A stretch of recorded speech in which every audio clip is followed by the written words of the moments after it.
आज कुरा गरौँ म्याग्नेसियम डेफिसियन्सी म्याग्नेसियम कमी हुँदा यस्ता लक्षणहरू देखिन्छन्। के तपाईलाई राति सुतेको बेला खुट्टाको पछाडिको भाग अकस्मात तानिन्छन् या भनौँ बाउडिन्छ? एकदमै थाकै महसुस हुन्छ? धेरैले व्यवस्था गर्छन् तर कारण हुन सक्छ म्याग्नेसियम डेफिसियन्सी। म्याग्नेसियम के हो र शरीरलाई किन आवश्यक छ? म्याग्नेसियम शरीरको लागि अत्यन्त जरुरी मिनरल हो। यसले मांसपेशी, नसाहरू, मुटु र निन्द्रा सबैलाई कन्ट्रोल गर्छ।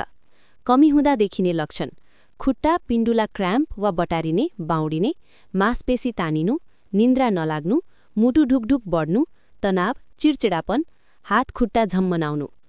म्याग्नेसियम किन के भएर कमी हुन्छ? कफी धेरै पिउने कारणले, पानी कम पिउनाले, धेरै पसिना आउने भएकाले, स्ट्रेस धेरै, जङ्क फुड बढी खाने। विदेशमा काम गर्नेहरूमा मानिसहरूमा धेरै देखिन्छ यो समस्या। कसरी पूरा गर्ने? फर्सीको बियाँ खाने, हरियो साग खाने, बदाम, काजु खाने, केरा खाने, तिल खाने, पुरै अन्न खाने। आवश्यक परे डाक्टरको सल्लाहमा सप्लिमेन्ट पनि लिनुपर्ने हुन्छ। थप जानकारीका लागि नेपाली हेल्थ टिप्स फलो गर्नुहोला। धन्यवाद।